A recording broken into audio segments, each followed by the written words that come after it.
السلام عليكم البنات، واش راكم؟ ان شاء الله تكونوا كامل بخير نتوما وعائلاتكم واحبابكم كامل، ان شاء الله تكونوا بصحه وعافيه.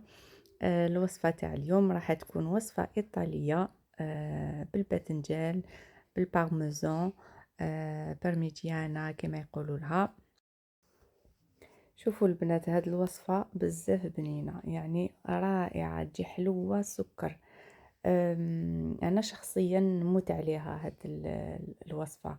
ننصحكم البنات تجربوها، وعلى بالي بلي حتعجبكم. يعني ما فيها لا لحم لا الدجاج لا والو، تندار غير بالباذنجان والصلصة الحمراء اللي نحضرها معكم، والجبن بارميزان. يعني اللي ما عندهاش تقدر تعوض شيدار ولا اي نوع واحد اخر، ماشي ضروري. المهم البنات، رايحين نبداو الوصفه.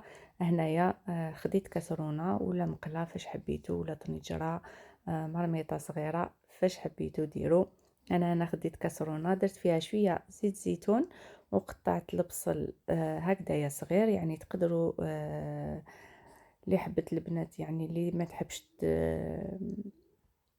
تشوف هكذايا دي مورسو هكذا تاع الخضره في الصلصه، تقدر ترحيهم. مي من الاحسن نقطعوهم هكذايا. يعني لا قدرتوا تقطعوهم صغير قطعوه صغير. انا قطعتهم بهذا الشكل. رايحه نخلي البصل تاعي يتقلى. بعد ما يتقلى رايحه نضيف له سنينات تاع الثوم.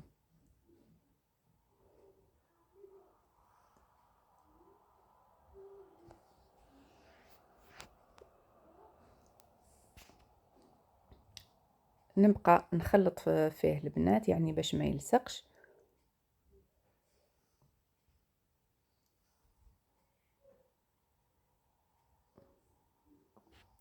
نضيف له سنينة تاع الثوم قطعتهم صغير تانيك.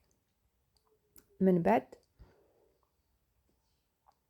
هنا رايحة نضيف قطع تاع طماطم، يعني قطعتهم صغير تانيك، نحيت لهم القشرة والزريعة وقطعتهم صغير وضفتهم للبصل والثوم يتقلاو.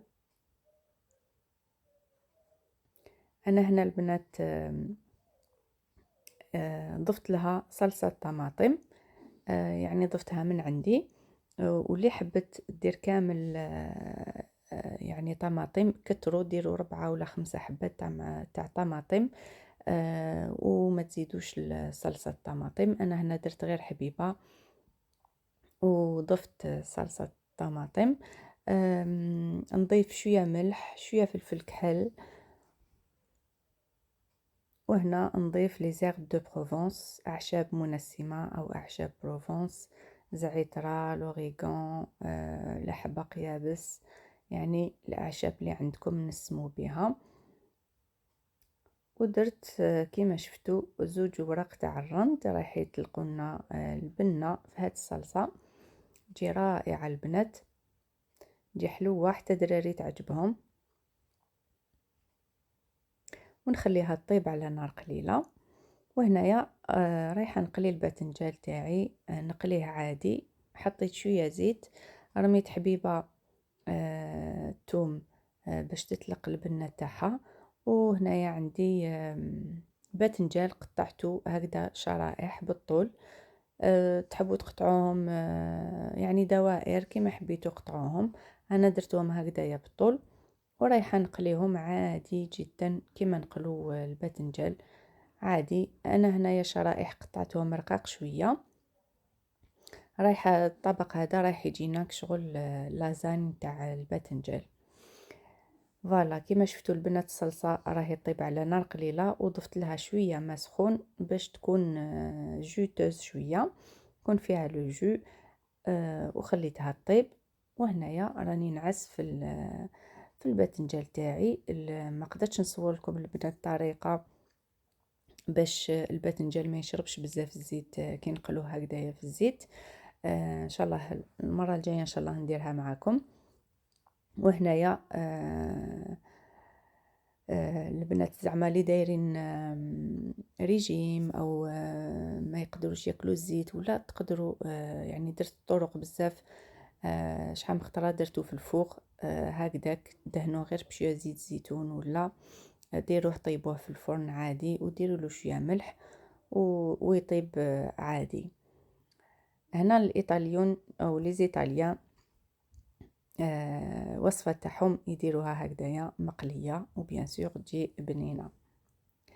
فوالا قليت كامل الباذنجان البنات، صفيته هكذايا خليته يقطر، من بعد فرشت البابي ابسوربون البنات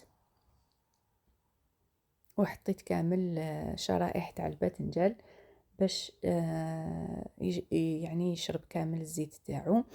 هنايا كما شفتوا الصلصه تاعي طابت، طفيت عليها حتى طابوا كامل. وهنا كما قلت لكم البنات درت هاد الورق هذا تاع المطبخ باش يشرب لي كامل هذيك الزيت، يعني نقص منه، يعني واش قدرت كامل نقص منه الزيت هكذايا. نعرفوا باللي الباذنجان يشرب بزاف الزيت. فوالا، ومن بعد رايحه نبدا نحضر المول تاعي. رايحه اول حاجه نسبق، نحط كميه من الصلصه، من بعد نحط شرائح الباذنجان، من بعد نحط جبن بارميزان او اي جبن اخر متوفر عندكم، ماشي لازم بارميزان. برك الوصفه الاصليه فيها تجيب البارميزان الايطالي. وندير نفس العمليه، يعني الصلصه من بعد شرائح الباذنجان ومن بعد فروماج غابي، وهكذا حتى نكملو كامل المكونات. بيان سور هنا الرند ما نديرهاش نحيهم. وفي الاخير كامل رايحه ندير جبن بارميزان من الفوق.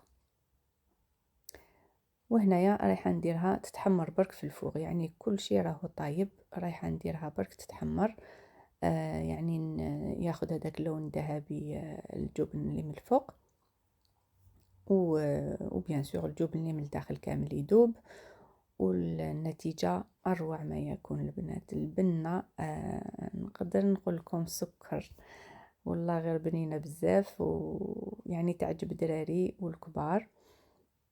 وصفه رائعه، وكاين بزاف الناس اللي يحبوا يعني الباذنجان، كاين بزاف اللي يعجبهم. وراني درت معكم بزاف يعني وصفات من قبل، وهذه وصفة جديدة، وصفة إيطالية أوبرجين وبارميزان البنات، تجي رائعة بزاف بنينة. إن شاء الله تعجبكم. استنوني فيديو جديد، والسلام.